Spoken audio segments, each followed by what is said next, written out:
আবু বকর বলেন, ইয়া রাসূলুল্লাহ, হাসরের ময়দানে মালিকের সামনে কিভাবে দাঁড়াবো? ওই হাসরের মাঠের কথা মনে পড়েছে আর কান্না করেছি। আর ভয়, কিয়ামতে আমার কি উপায় হবে?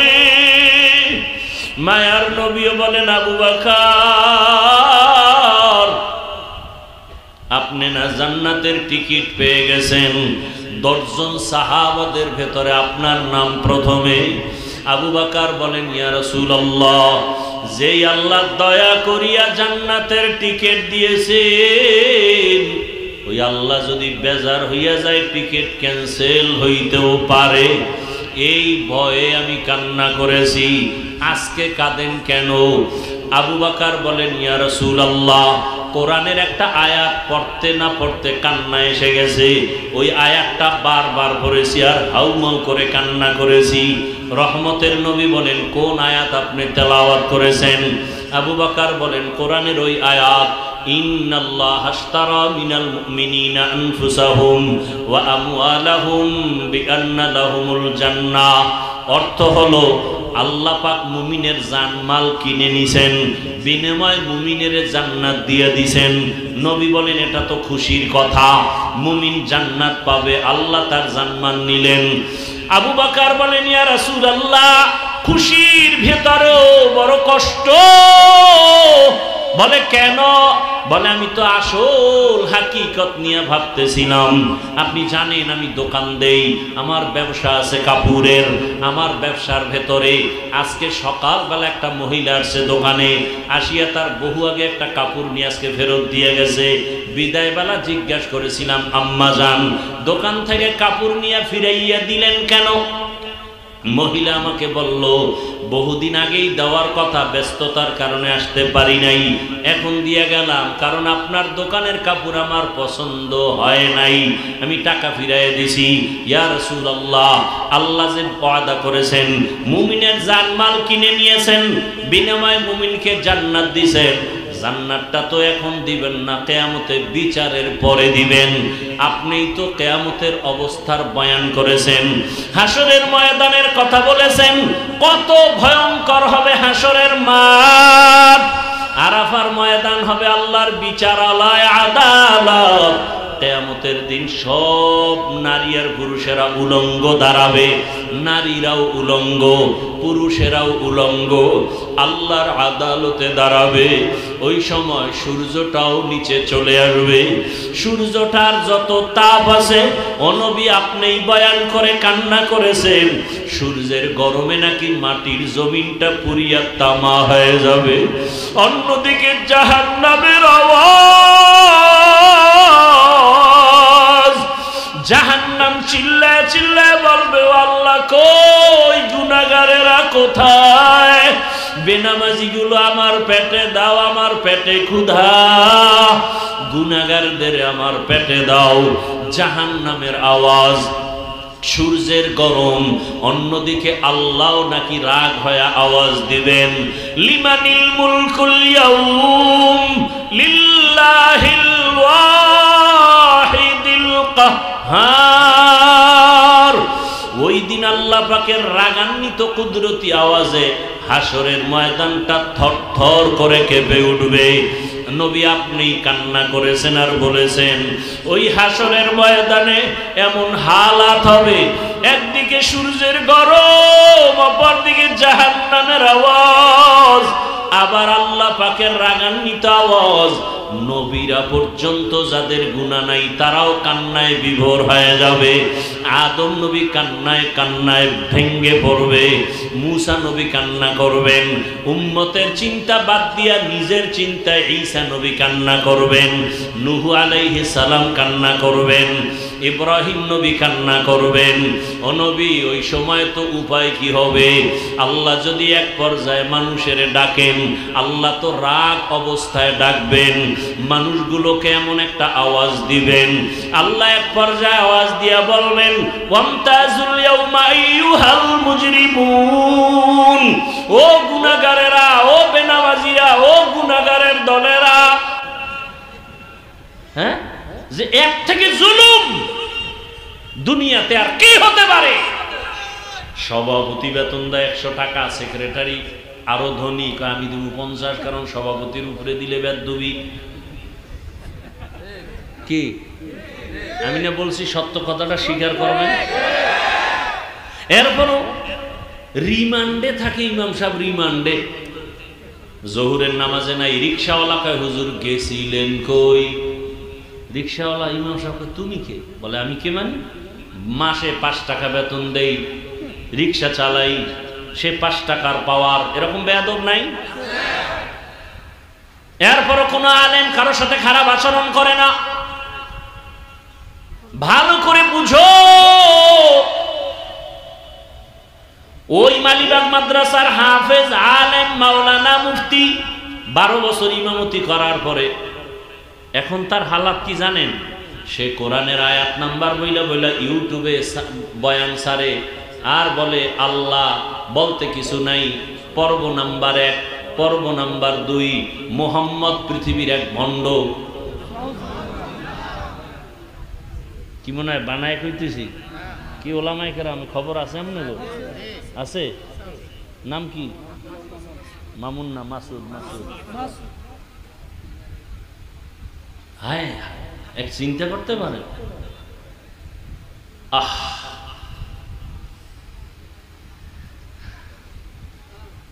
আল্লাহ হেদায়েত দান করে। আপনারা কি খুব স্বাভাবিক নিলেন কথাটা?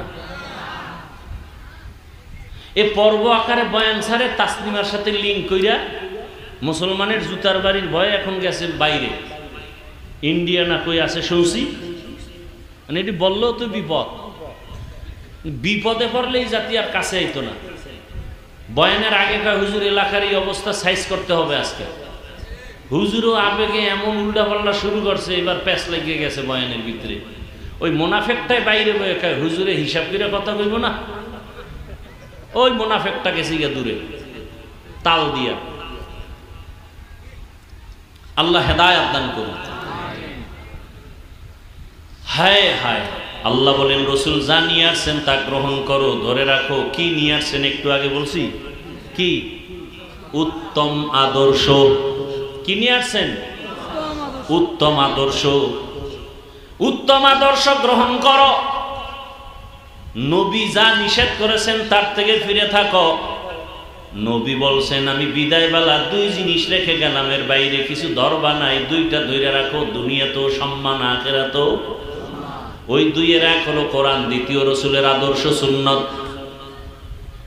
আল্লাহর জাতের কসম, আজ জমিনের মধ্যে রসুলের আদর্শ যার কাছে যত পার্সেন্ট আছে, আল্লাহর কসম তার কাছে সম্মান আর ঈমান তত পার্সেন্ট আছে। যার কাছে কম তার সম্মানও কি? দেখেন, জীবনে মাদ্রাসায় পড়ে নাই, জীবনে আলিফ বাতাও শিখে নাই, কিন্তু নবীর আদর্শওয়ালা আলেমদের সাথে চইলা চইলা এখন টুপি পরে, নামাজ পড়ে, দাড়িওয়ালা নাই। লোকটা আওয়ামী লীগ করতো, লোকটা বিএনপি করতো, যত ঝামেলাই হয়েছে অন্য দলের মানুষের উপরে, তার উপরে আসে নাই। কারণ সে মাদ্রাসায় দান করে, মসজিদে দান করে, অন্যায় কাজে বাধা দেয়, নিজে অন্যায় করে না। এরকম নাই? বহু আছে। ভাইরা আমার, তাহলে একটা সাধারণ মানুষ এত সম্মান কেন? আলেমের সাথে রসুলের আদর্শ থাকার কারণে তার সম্মান। এই যে হযরত আমার মাদ্রাসায় গেল দাওয়াতের জন্য, এত মাহফিল এক থানায় তো দেওয়ার সুযোগ নেই। এই টাইমে একটু সুযোগ পাইছি, দিছি। উত্তরা থাকেন, জুমার নামাজ পড়েন।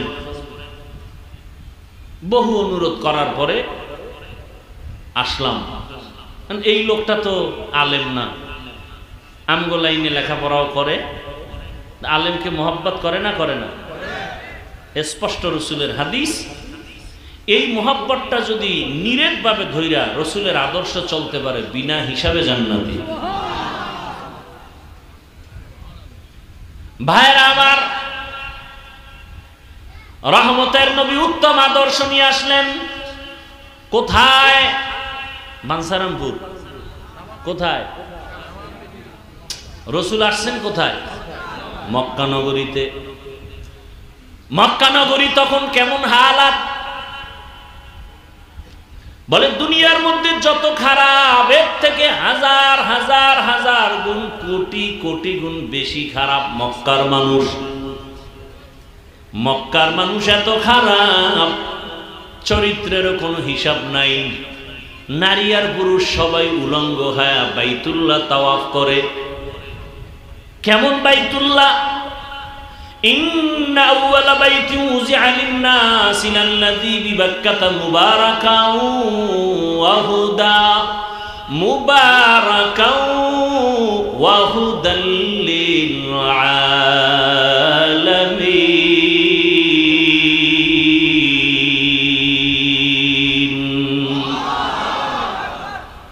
পৃথিবী নামক গ্রহ আল্লাহ বানাইয়া প্রথম আল্লাহ একটা ঘর বানাইলেন মক্কা নগরীতে, বাইতুল্লাহ। এমন একটা সুন্দর ঘর, হেদায়েতের ঘর, ইবাদতের ঘর, নাকি থাকার ঘর, বসবাসের ঘর?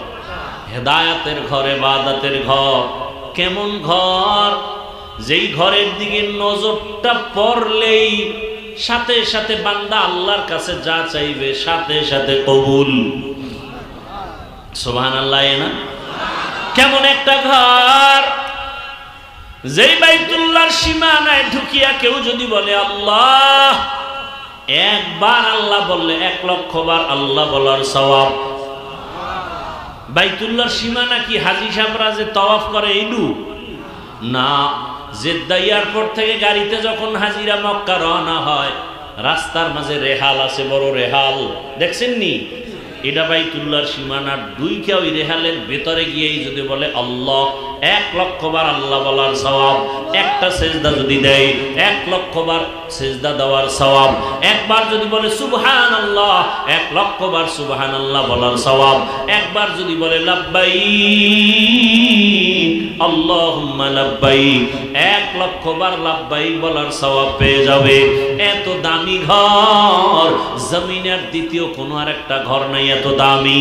বাইতুল্লাহর দিকে তাকাইয়া থাকলেই সওয়াব, শুধু তাকায় আছে সওয়াব, কিছু পড়ে না, দেখতেছে আল্লাহর ঘর, ফেরেশতারা অনবরত সওয়াব লিখতেছে, সওয়াব। রহমতের নবী বলেন এই বাইতুল্লাহ এতটা দামি, যেই বাইতুল্লাহ তাওয়াফ করিয়া কেউ যদি সীমানার বাইরে যায়, বাচ্চা মায়ের গর্ভ থেকে যেমন নিষ্পাপ বের হয়, ওই হাজিও নিষ্পাপ বের হয়ে গেল। এমন এক দামি ঘর, এত সুন্দর আল্লাহ বানায় রাখছেন। 24টা ঘন্টা আল্লাহর রহমত অবতীর্ণ হয় প্রতিটি মুহূর্ত। মুমিনের ইমানের সেন্টার। ভাইরা আমার, এই বাইতুল্লাহ এত দামি ঘর, এই বাইতুল্লাহর পার্শ্বের মানুষগুলো এত খারাপ কেন? আশেপাশের মানুষ দুনিয়ার আকাম করে, মসজিদের সাথে যাবো ঘরের একটু কম করে, এটাই তো বাস্তব। মক্কার বহু দূরের মানুষ খারাপ হলেও মক্কার পাশের মানুষ একটু কম খারাপ হবে, কিন্তু ইতিহাস স্পষ্ট, মক্কার মানুষের মতো চূড়ান্ত খারাপ জমিনে আর কেউ ছিল না। মহিলাদের পছন্দ করে না। কোন বাবার ঘরে কন্যা আসলে লজ্জায় বাজারে যায় না। অনেক বাবা কন্যার গলা টিপে হত্যা করে ফেলেছে লজ্জায়। কতটা খারাপ! বিধবা নারী পছন্দ করে না। সেই সমাজের ভেতরে এত খারাপ পরিবেশের মধ্যে আবার মহানবীকে পাঠাইলেন কেন? এটাও প্রশ্ন। মক্কার পাশের মানুষ খারাপ কেন? আবার এত খারাপ পরিবেশে পবিত্র রসুলকে পাঠাইলেন কেন? মদের আড্ডাখানায় তো আমাদের মতো বড় হুজুর কেউ যায় না। যদি মদের আড্ডা বন্ধ করতে চাই, এলাকার কিছু নিম মুসল্লি আছে, হালকা পাতলা নামাজ পড়ে, না পড়লে নাই, এগো বলি যা আগে গিয়ে পরিবেশ ঠিক কর, পরে আমরা আসতেছি, ঠিক না? মক্কার পার্শ্বের মানুষ এত খারাপ, এত খারাপ পরিবেশে রহমতের নবীকে আল্লাহ পাঠাইলেন কেন? প্রশ্ন আছে না নাই? ভাইরা আমার, রহমতের নবী এই পরিবেশে আসার অনেক কারণের এক কারণ, রোগী যত বড় ডাক্তারও তত বড়।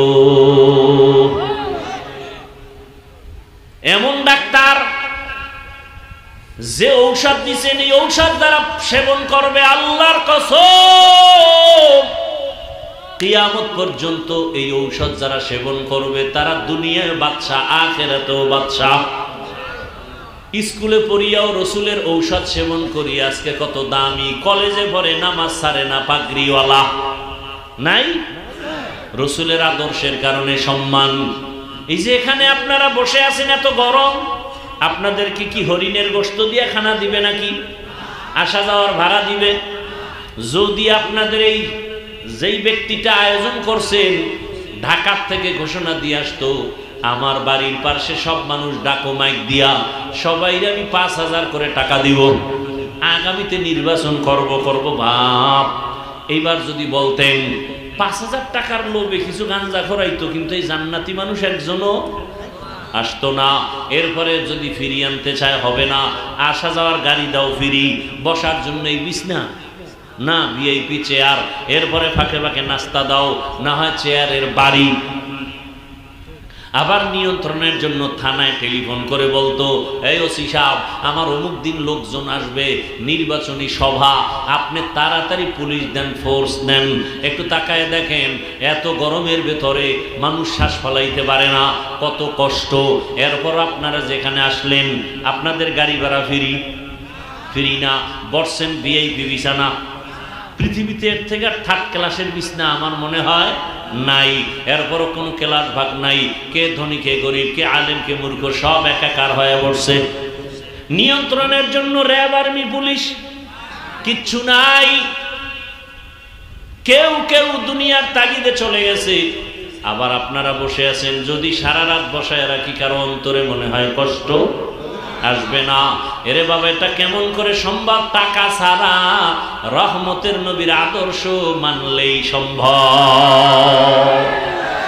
ইমামুল আউয়ালিন আল আখিরিন বহরে সাদকা রাহমাতাল লিল আলামিন সাইয়্যিদুল কাউনাইন খাতমুল মুরসালিন আখির আমদ বুদ ফখরুল আউয়ালিন। মক্কার খারাপ পরিবেশে রহমতের নবী আসলেন কিনিয়া, বলেন না কেন উত্তম আদর্শ? কেমন উত্তম? দুনিয়াতে আরো কত আদর্শ দেখছি এই বয়সে। আব্রাহাম লিঙ্কনের আদর্শ গণতন্ত্র। কি তন্ত্র? গণতন্ত্র। মানুষের জীবনকে শেষ করে দিছে। এগুলো নিয়ে আলোচনা করলে মুসিবত। কি হুজুর যত বয়ান করেন হাদিয়া বাড়ায় দিব, কিন্তু রাজনীতি করবেন না। আর একদল বলে ইসলামে কোনো রাজনীতি নাই। এই যে কথাবার্তা বলতেছে এরা ইসলামটাকে গোটা বিশ্বের কাছে ছোট বানায় দিল। বলে ইসলাম সব দিক থেকে কমপ্লিট, রাষ্ট্র পরিচালনায় ইসলাম ব্যর্থ। ইসলাম কি ব্যর্থ? তো কেন বলেন ইসলামে রাজনীতি নাই? আপনি করেন না সেটা আলাদা কথা, রাজনীতি করে না সে মুমিন, কিন্তু বিরোধিতা করলে বেঈমান। একজনে নামাজ পড়ে না, পড়ার আগ্রহ আছে মুমিন, কিন্তু নামাজ পছন্দ করে না, বেঈমান। খুব কঠিন কথা। একজনে দাড়ি রাখে না, মুমিন, আর একজনে দাড়ি পছন্দ করে না, বেঈমান। আপনি রাজনীতি করেন না, আপনার সাথে দ্বন্দ্ব কিসের? বিরোধিতা করা যাবে না। গোটা দুনিয়া সুলাইমান নবী চালান নাই? ঘটনা কোরআনে নাই? ইউসুফ নবী মিশরের অর্থমন্ত্রী ছিলেন, ঘটনা কোরআনে স্পষ্ট। রহমতের নবী রাষ্ট্র চালাইলেন, আবু বকর ওমর ওসমান চালাইলেন। কেন বলবেন ইসলামে নাই? আছে, আপনি করেন না, সেটা আপনার অন্তরের রোগ। আল্লাহ হেদায়াত দান করুন, বুঝার তৌফিক দান করেন। আপনি দুনিয়ার আকাম করতে পারবেন হালাল, হ্যাঁ? আর আমরা কিছু বললেই মুসিবত, করি না বলি এতেই চান্দি গরম। কেন? শিয়ালের হাতে মুরগি আমান। কার হাতে মুরগি? শিয়ালের হাতে মুরগি দিয়ে যদি বলেন 3 দিন ভরে নিমু, আমানত রাখো, পাবেন? শিয়াল বলে যত পারো পিটাও, জেলখানায় দেও, পরে কিন্তু মুরগি দেওয়া যাবে না, কল্লা দিতে রাজি, মুরগি দেওয়া হবে না। শিয়ালের হাতে মুরগি দিলে যা হয়, মাদ্রাসা মসজিদের চাবি সুদখোর আর ঘুষখোর বেনামাজির হাতে দিলে তো তাই হবে। বুঝেন না? না চাবি দিছে কে? জিব্রাইল। কারা? এমন আর কয় না। আমরা দিছি বলতে লজ্জা লাগে? ভোটের আগের রাত্রে টাকা খাইছেন, লজ্জা লাগে নাই? ভোটের আগের রাতে টাকা খাই না খাইয়া বাথরুমে গিয়া 10 গ্রাম পায়খানা খাবেন, বাজারে গিয়া হালাল সাবান দিয়ে কুলি করবেন, গন্ধ শেষ, ফ্রেশ। কিন্তু যারা টাকা খাইয়া মরবেন, জাহান্নামের আগুন ছাড়া আর ফ্রেশ হওয়ার উপায় নাই। তবে ইদানিং আমগো হুজুরেরা নতুন ভাবে একটা স্লোগান দিছে, যারা খাবি আমগো বয়ান শুনবি না, তোরা খাইলে বেশি করে খাইস, ভোটটা দিবি ইসলামের পক্ষে, খাবি অগ টাকা, ভোট দিবি। ওই যে কে জানি বলছে, খায় আলমগীর মোড় হয় জাহাঙ্গীর। খাবি অগ টাকা, ভোট দিবি ইসলামের পক্ষে। অগ টাকা মানে কারো বাবার টাকা না, জনগণের টাকা। খাইলে আর কম খাবি কি? আমগো বয়ান যেহেতু শুনবি না, বলবি যে ভাই টাকা আরো দে। খাইতে খাইতে ওটার ফকির বানায় এলাবি, এরপরে ইসলামের পক্ষে ভোটটা দিব। কি হুজুর এইটা পারা যাবে? আপনাকে হাদিয়া খাওন দাওন সব দেওয়া যাবে, আপনার ক্ষমতা আনা যাবে না। এই চেয়ারম্যান মেম্বার 2-1টা হইলে দেওয়া যেতে পারে, আসল জায়গায় আনলে আমাকে মুসিবত। আম্মা জানেরা কয় যাই কও, কিন্তু বিপদ কয়। কি বিপদ কয়? হুজুরেরা আইলেই হাত মুজা পাও মুজা, জেলখানায় রাখবে আটকাইয়া, সম্ভব না। না না না, আমগো ইসলাম কিন্তু খুব সহজ।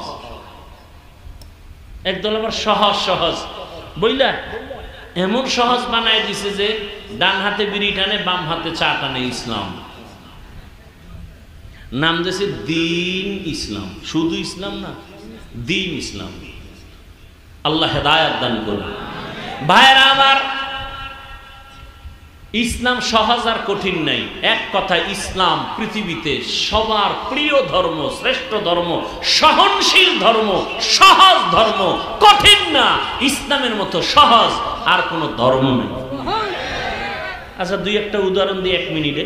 মনে করেন নাই তো এখানে একটা পানির বোতল আছে, ধরে নেন। কি বোতল আছে? এই যে পানির বোতল। এটা আপনি ডান হাত দিয়েই ধরছেন, সুন্নত আদায় করছেন, ডান হাত লাগাইছেন। মুখটা খুলছেন কোন হাত দিয়া? বাম হাত দিয়া না? এবার বোতল বাম হাত দিয়া টান মাইরা এক টানে নাই। এই পানিটা পান আমিই করব, আপনারও নিবারণ হবে পিপাসা, আমারও হবে, কিন্তু আমি বাম হাতে করব। আমি এই পানিটা পান করব ডান হাতে, এবং 3 শ্বাসে পান করব। পানিও পান করা হলো, সুন্নত আদায় হয়ে গেল, সওয়াবও হলো, পিপাসাও গেল। এটা কষ্টের কিছু? মনের পরিবর্তন। জুতা পরবেন না আপনারা বাসায় যাইতে? আমিও জুতা পরব। সুন্নত কি? আপনার তো হিসাব নাই ডান বাম, আমার হিসাব হলো ডান জুতায় ডান পা আগে যাবে, সুন্নত। এরপরে বাম জুতায় বাম পা ঢুকবে। এরপরে যখন কদম দিব, ডান পা দিয়ে কদম দিব, সুন্নত। 1 মিনিটের কাম, কষ্টের কিছু না, হিসাবটা মিলাইলেই সওয়াব। এর নাম ইসলাম। ভাইরা আমার, কিছু খাইবেন পানি, ইয়া মুনতাকিমু, আল্লাহর একটা সিফতি নাম। কি নাম? 7 বার। কয়বার? 7 বার পরে পানিও যা পান করবেন 7 বার পড়বেন ইয়া মুনতাকিমু। এই পানি আপনার উপকার ছাড়া কোনো ক্ষতি হবে না। খানা খাইয়া 3 বার পড়বেন না, কইয়া লাভ কি? কোনোদিন পেটে গজব আইতো না। খানা খাইয়া 3 বার ডান হাত পেটের উপরে রাইখা 3 বার আবুল আহাবের নাম লইবেন। কার নাম? আবুল আহাবের নাম আছে, একটা সূরা আছে না? কি সূরা? তাব্বাত ইয়াদা আবি লাহাবিন ওয়া তাব। 3 বার পড়বেন, কোনো গজব পেটে আসবে না। তো খাইতে যাই এই যদি বাম হাত দিয়ে নুন নেন, লবণ লয় কোন হাত দিয়া? বাম হাত দিয়া, কারণ বাথরুমে ব্যবহার হয় তো, এটা ফেলেবার আলাদা।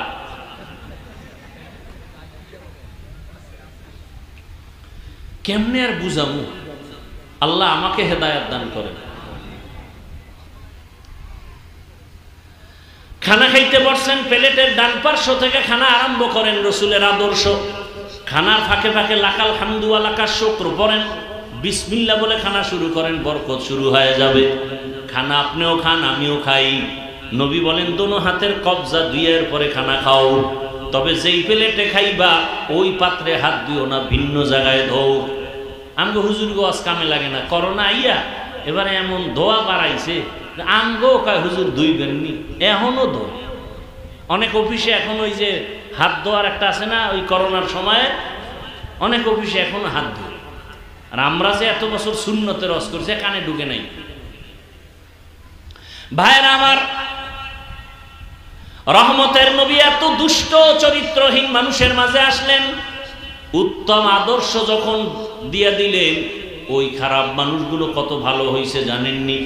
আল্লাহ জিব্রাইলকে পাঠায় বলেন, লিস্টি দিয়ে দিলাম, রহমতের নবীর লিস্টি দাও, এই লিস্টির মধ্যে যাদের নাম আছে এরা বিনা হিসাবে জান্নাতি। ওই লিস্টিতে কয়জনের নাম আপনাদের জানা আছে? কারো 10 জনের নাম বিনা হিসাবে জান্নাতি। জানা থাকলে বলেন, প্রথম সিরিয়ালে কে, দ্বিতীয় কে, তৃতীয় কে, চতুর্থ কে? এরকম 10 জন সাহাবা, তাদের হালাত, এরা রসুলের হাতে সাহাবা। জিব্রাইল আমিন লিস্টি দিয়ে দিছেন, নবী ঘোষণা দিয়ে দিছেন, আবু বকর আপনি জান্নাতের সুসংবাদ পেয়ে গেলেন, ওমর পেয়ে গেল, জান্নাতি সাহাবা। কিন্তু দুঃখ লাগে 1500 বছর পর এমন দেশে জন্ম নিলাম, যেই দেশের মধ্যে টুপি মাথায় দিয়া আলেম দাবিদার হইয়া বলে জান্নাতি সাহাবা, ওমরের ব্যাপারে বলে ওমর নাকি ভণ্ড বেদাতি। কত বড় বেয়াদব চিন্তা করতে পারেন। আল্লাহ হেদায়েত দান করেন। আবু বকরের মতো বান্দা কত দামি, কত দামি, সারা রাত শুধু আবু বকর নিয়ে বয়ান করলে শেষ করা যাবে না। ও নবীর আশিক উম্মতের দল, মায়ার নবী বলেন, মসজিদে নববী আর আমার হুজরা একই সাথে মিলানো। আমার হুজরা আয়েশা ঘুমায়, আমি এশার নামাজ পড়ে আসি, আমি ঘুমানোর জন্য আমি আগে আগে এশা পড়ে ঘুমায় যাই, আবার গভীর রাতে উঠে আমার মালিকের সাথে কথা বলি। আমি শেষ রাত্রে ঘুমাই না, আমার তাহাজ্জুদ কাজা হয় না। রহমতের নবী বলে, আমি ঘুমায় গেলাম আয়েশার বিছানায়, হুজরার মধ্যে, মাথার কিনারাই তো হলো মসজিদে নববী। হঠাৎ করে ঘুমের মাঝে আমার ঘুম ভেঙে গেল, শুনি কানের মধ্যে কান্নার আওয়াজ আসতেছে। এত রাতের গভীরে কে কান্না করে? সজাগ। নবী ঘুমাইলেও চোখ বন্ধ, কিন্তু অন্তর সজাগ। নবীর অন্তর কখনো ঘুমায় না। রহমতের নবী বলেন, হঠাৎ আমার ঘুম ভেঙে গেল, কান্নার আওয়াজ কোথায়? নজর করে দেখলাম, কান লাগায় দেখি মসজিদে নববীর মধ্যে কান্নার আওয়াজ আসতেছে। কে জানো গভীর রাতে কান্না করে? আমার ঘুম তার হলোই না। আমি বের হয়ে গেলাম, একা একা চুপে চুপে বের হইয়া দরওয়াজা দিয়া আমি রহমতের নবী নজর দিয়ে তাকায় দেখি, গভীর রাতে ঘুমায় না সাহাবী, সাধারণ কোন সাহাবী না, জান্নাতি সাহাবী। আমার কলিজার আবু বকর নামাজে দাঁড়ায় দাঁড়ায় কান্না করে, যার কান্নার আওয়াজে আমার ঘুম পর্যন্ত ভেঙে গেল। আবু বকর তো জানে না পেছনে রহমতের নবী দাঁড়ানো, নামাজ কান্না শেষ হয়ে গেল। মায়ার নবী দেখাই বলে, আবু বকর আমি রহমতের নবী। আবু বকর আশ্চর্য হলেন, ইয়া রাসূলুল্লাহ কোনো বেয়াদবি বোধহয় করে ফেলেছি। না রে আবু বকর, আপনি বেয়াদবি করবেন কেন? নামাজ পড়তেছেন, কান্না করছেন আপনি। বলে, হ্যাঁ, আপনার কান্নায় আমি সজাগ হয়ে গেছি। জানতে চাই আপনি নামাজে দাঁড়ায় কান্না করলেন কেন? আবু বকর বলেন, ইয়া রাসূলুল্লাহ হাসরের ময়দানে মালিকের সামনে কিভাবে দাঁড়াবো? ওই হাসরের মাঠের কথা মনে পড়েছে আর কান্না করেছি। আর ভয় কিয়ামতে আমার কি উপায় হবে? মায়ার নবীও বলেন, আবু বকর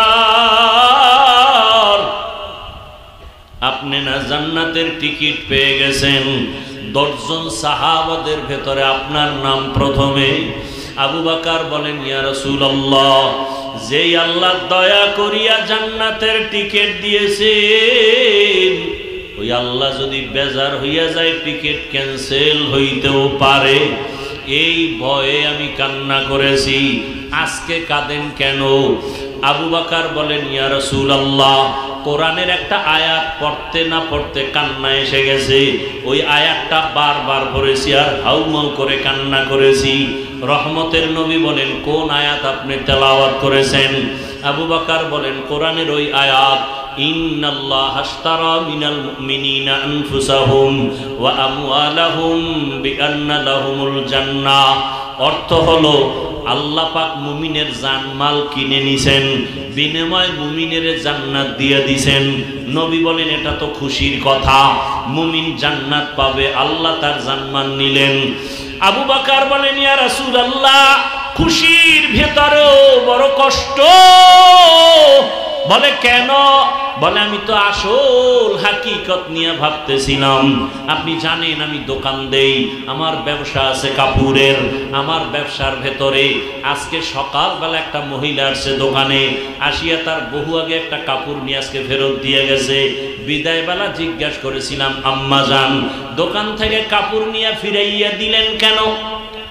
মহিলা আমাকে বলল, বহুদিন আগেই দেওয়ার কথা, ব্যস্ততার কারণে আসতে পারি নাই, এখন দিয়ে গেলাম, কারণ আপনার দোকানের কাপড় আমার পছন্দ হয় নাই, আমি টাকা ফিরাইয়া দিছি। ইয়া রাসূলুল্লাহ, আল্লাহ যে ওয়াদা করেছেন, মুমিনের জানমাল কিনে নিয়েছেন, বিনিময়ে মুমিনকে জান্নাত দিয়েছেন, জান্নাতটা তো এখন দিবেন না, কিয়ামতের বিচারের পরে দিবেন। আপনিই তো কিয়ামতের অবস্থার বয়ান করেছেন, হাসরের ময়দানের কথা বলেছেন, কত ভয়ঙ্কর হবে হাসরের মাঠ। আরাফার ময়দান হবে আল্লাহর বিচারালয়, আদালত। কিয়ামতের দিন সব নারী আর পুরুষেরা উলঙ্গ দাঁড়াবে, নারীরাও উলঙ্গ, পুরুষেরাও উলঙ্গ, আল্লাহর আদালতে দাঁড়াবে। ওই সময় সূর্যটাও নিচে চলে আসবে। সূর্যটার যত তাপ আছে, ও নবী আপনিই বয়ান করে কান্না করেছেন, সূর্যের গরমে নাকি মাটির জমিনটা পুড়িয়া তামা হয়ে যাবে। অন্যদিকে জাহান্নামের আওয়াজ, জাহান্নাম চিল্লায় চিল্লায় বলবে, আল্লাহ কই, গুনাহগারেরা কোথায়? বেনামাজিগুলো আমার পেটে দাও, আমার পেটে ক্ষুধা, গুনাহগারদের আমার পেটে দাও। জাহান্নামের আওয়াজ, সূর্যের গরম।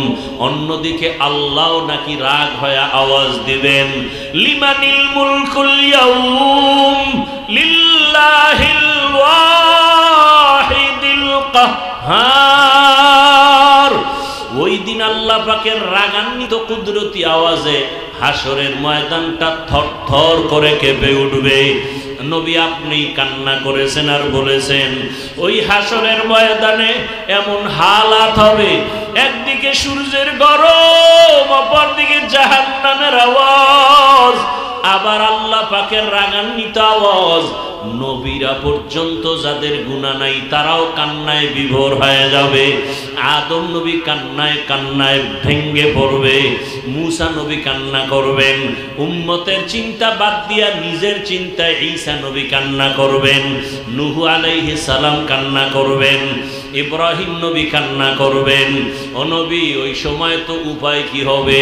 আল্লাহ যদি এক পর্যায়ে মানুষের ডাকেন, আল্লাহ তো রাগ অবস্থায় ডাকবেন, মানুষগুলোকে এমন একটা আওয়াজ দিবেন, আল্লাহ এক পর্যায়ে আওয়াজ দিয়া বলবেন, ওয়ামতাজুল ইয়াউমা আইয়ুহাল মুজরিমুন, ও গুনাহগারেরা, ও বেনামাজিরা, ও গুনাহগারের দলেরা, আজকে বিচারে আদালত কায়েম, ইনসাফের বিচার হবে। গুনাহগার তোমরা নেককারদের থেকে আলাদা হয়ে যাও।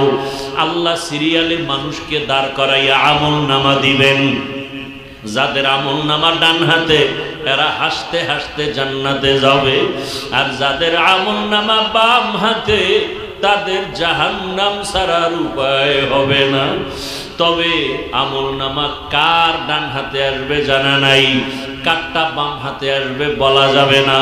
রহমতের নবী এক বয়ানে বলেন, হাসরের ময়দানে তিনটার সময় এত ভয়ঙ্কর হবে, যেই সময় মানুষ আর মানুষের কাতারে থাকবে না, আপন আপন থাকবে না, একে অপরের বিরুদ্ধে চলে যাবে। তিনটা সময় এত ভয়ঙ্কর হবে, মা সন্তান চিনেও চিনবে না, সন্তান মাকে চিনতে পারলেও অস্বীকার করবে, এমন কঠিন হালাত। একটা সময় হবে আমলনামা দেওয়ার সময়, আর একটা কঠিন সময় হবে মিজানের পাল্লা ওজনের সময়, আর একটা কঠিন হালাত হবে পুলসিরাতের উপরে ওঠার সময়। ওই সময় কেউ কারো দিয়ে তাকাইবে না, সবাই বেকুল হয়ে যাবে, নাফসি নাফসি। আমার আমলনামা কি ডান হাতে আসবে নাকি বাম হাতে আসবে জানা নাই। ডান হাতে যদি আসে আলহামদুলিল্লাহ, আর যদি আমার গুনার কারণে বাম হাতে চলে আসে, ওরে বাম হাতে তো এমনি দিবে না, আল্লাহ রাগ করিয়া বলবে জাহান্নামের ফেরেশতারা এই গুনাহগারের বুকের মাঝে ছিদ্র কর, বাম হাতটা ঢুকাইয়া পিঠের থেকে বের কর। এরপরে বাম হাতে পিঠের হাতে আমলনামা দিয়া আল্লাহ বলবেন ইকরা কিতাবাকা কাফা বিনাফসিকাল ইয়াউমা আলাইকা হাসিবা। এমন অবস্থা হবে, আমলনামা পেছনের হাতে, চোখ দুইটা সামনে। ফেরেশতারা বলবেন ইয়া আল্লাহ, আমলনামা পেছনে হাতে চোখ সামনে পড়বে কিভাবে?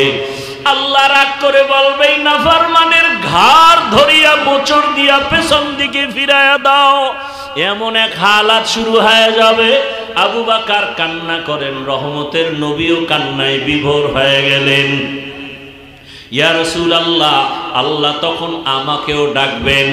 যখন ডাকিয়া আবু বকরের নাম আসবে, আল্লাহ যদি জিজ্ঞাসা করে আবু বকর, আমি তোমার জানমাল কিনে নিয়েছি, বিনিময়ে জান্নাত দিলাম, বলো জান্নাতের জন্য কি আমল নিয়ে আসছো? আমি যদি বলি আল্লাহ আপনার মোহাব্বতে নামাজ আদায় করেছি, যাকাত আদায় করেছি, তেলাওয়াত করেছি, পর্দা করেছি, কোরআন পড়েছি, আল্লাহ যদি হঠাৎ করে বলেই ফেলেন, যেমন আজকে ওই মহিলা আমার দোকানে কাপড় ফিরাই দিয়া বলছিল পছন্দ হয় নাই, আল্লাহ যদি বলে ফেলেন আবু বকর যেই নামাজ পড়লে আমি খুশি ওই নামাজ হয় নাই, তোমার নামাজ তোমার তেলাওয়াত নিয়ে যাও, আমার কাছে তোমার তেলাওয়াত পছন্দ হয় নাই, তোমার রোজা পছন্দ হয় নাই, তোমার যাকাত দেওয়া পছন্দ হয় নাই। আল্লাহর নবীর সামনে আবু বকর কাঁদেন আর বলেন ইয়া রাসূলুল্লাহ, আল্লাহ যদি বলে রে আবু বকর তোমার আমল আমার কাছে পছন্দ হয় নাই, অতএব তোমার জানমাল নিয়ে যাও, আমার জান্নাত আমাকে দিয়া দাও, তখন আমার জাহান্নাম ছাড়া উপায় নাই। এই ভয়ে আমি কান্না করতেছি। ও এলাকার যুবক বাবারা, পর্দার আড়ালের মা বোনেরা, বৃদ্ধ বাবাজিরা, জান্নাতি সাহাবী রসুলের আদর্শের মালা গলায় লাগাইয়া জান্নাতের সুসংবাদ পাইয়া যদি তার অবস্থা এমন হয়, তার আমল কত সুন্দর, নামাজ কত সুন্দর, তার তেলাওয়াত কত সুন্দর, সাহাবায়ে কেরামের তাকওয়া কত সুন্দর, ইখলাস কত সুন্দর, ব্যবহার কত সুন্দর, এরপরেও যদি তারা জীবন ভর শুধু জাহান্নামের ভয়ে কান্না করেন, ও যুবক বাবা জীবনে কত গুনাহ করে ফেলেছো, বৃদ্ধ বাবাজি মা বোনেরা, হাতের দ্বারা কত গুনাহ, চোখের দ্বারা কত অন্যায়, জবানের কথার দ্বারা কত মিথ্যা, কত গীবত শেকায়াত, কত গালাগালি, অন্যের হক কত নষ্ট করেছো রে বাবা, কত মিথ্যা বলেছো, কত হক নষ্ট করেছো, কত নামাজ ছাড়লা, দাড়ি কাটলা, বেপরদায় চললা, মা বাবারে কত কষ্ট দিয়েছো, আলেম ওলামা শিক্ষকের বিরোধিতা করেছো, কত বিরুদ্ধে গীবত শেকায়াত বলছো আর লেখছো, এখনো কি তওবা করবা না রে বাবা? কোন দিন মরণ হবে জানা নাই। করোনায় কত বান্দা চলে গেল, আমার মতো কত যুবক এমন কোনো দিন নাই মরে না, পানির নিচে গাড়ি অ্যাক্সিডেন্ট হয়ে কত যুবক চলে গেল, ঘুমের বিছানায় কত লাশ, কয়দিন আর বাহাদুরি করবা রে বাবা? এখনো কি তওবা করবা না? তোমার মতো কত যুবক দেখো জীবনে মাদ্রাসায় পড়ে নাই, জেনারেল লাইনে পড়িয়া গাড়ি চালায়, নামাজ ছাড়ে না। তোমার নিজেরে প্রশ্ন করো তুমি কেন পারো না? তোমার মতো সন্তান র্যাব, আর্মি, পুলিশ, বিডিআর এর চাকরি করে, নামাজি অভাব নাই, তুমি কেন পারো না? তোমার মতো মান্দা জেনারেল লাইনে থাকিয়াও নামাজ পড়ে, ব্যবসা করে, তুমি কেন পারবা না? জমিনে কাজ করে, নদীতে মাছ ধরে, নামাজ পড়ে, তুমি কেন পারো না? পর্দার আড়ালের মা বোনেরা, আপনার মতো কত মা কত বোন এখনো আছে বেপর্দায় চলে না, মোবাইলে সময় নষ্ট করে না, 5 ওয়াক্ত নামাজ পড়ে। কত মা পর্দা করে, স্বামীর মাল হেফাজত করে, এরপরেও আল্লাহর মোহাব্বত নিয়ে চলে। ও মা বোনেরা, আপনারা কেন পারবেন না? সন্তানটাকে ডাক্তার বানাবেন, নিষেধ নাই, তবে বেয়াদব যেন না হয়, মা বাবার সাথে বেয়াদবি যেন না করে, শিক্ষকের সাথে আলেমদের সাথে যেন বেয়াদবি না করে। ডাক্তার হইয়াও বান্দা নামাজ পড়লে আল্লাহর কাছে দামি, দুনিয়ার মানুষও সম্মান করবে। ও আমার যুবক বাবারা, এখনো সময় আছে, তওবা করে নাও। তবে সবার কপালে তওবা নসিব হবে না, আল্লাহ যাকে কবুল করবেন সেই তওবার করতে চলে আসবে। আবু জাহাল নবীরে 13 বছর দেখলো, বয়ান শুনলো, কালেমা পড়লো না। আর ওমরের মতো বান্দা নবীকে জবাই করতে গিয়ে কালেমা পড়ে ফেললো। হেদায়েতের মালিক আমার আল্লাহ, যার অন্তর তৈরি হয়ে গেছে আর গুনাহ করবা না, মনে মনে আমার আল্লাহকে ডাকো, আর গুনার কথা স্মরণ করে, কিয়ামতের মাঠের কথা স্মরণ করে মনে মনে আল্লাহকে বলো, জীবনে আর নামাজ ছাড়বা না, দাড়ি কাটবা না, বেপরদায় চলবা না, মা বাবার দোয়া নিয়া, শিক্ষকের দোয়া নিয়া, ওলামায়ে কেরামের পরামর্শ নিয়া নবীজির আদর্শ মতো জীবন চালাইবা। মরিয়া গেল আর নামাজ ছাড়বা না। হায়াতের মালিক আমার আল্লাহ, ইজ্জতের মালিক আমার আল্লাহ, রিজিকের মালিক আমার আল্লাহ। তওবা করার মতো যদি অন্তর তৈরি হয়, খাঁটি তওবার নিয়ত যদি থাকে, মুনাফিকি যদি না থাকে, খাঁটি তওবার নিয়তে দুটো হাত আমার আল্লাহকে দেখায় দাও। আয় আল্লাহ, হাতগুলো কবুল করে নেন, তওবা কবুল করে নেন, তওবার উপরে মজবুত হইয়া চলার মতো তৌফিক দান করেন, আমিন। আলহামদুলিল্লাহি রাব্বিল আলামিন, والصلاة والسلام على سيد الأنبياء والمرسلين وعلى آله وأصحابه أجمعين يا أرحم الراحمين يا أرحم الراحمين يا أرحم الراحمين اللهم ارحمني بتوسيع اللهم ارحمني بترك المعاصي اللهم ارحمني بترك المعاصي اللهم إنك عفو كريم تحب العفو فاعف عنا اللهم إنا نسألك رضاك والجنة ونعوذ بك من سخطك والنار اللهم إنا نعوذ بك من البرص والجنون والجذام وسيء الأسقام اللهم إنا نسألك علما نافعا ورزقا واسعا وشفاء من كل داء يا حي يا قيوم برحمتك نستغيث يا حي يا حليم يا عزيز يا كريم بحق إياك نعبد وإياك نستعين اللهم إني أعوذ بك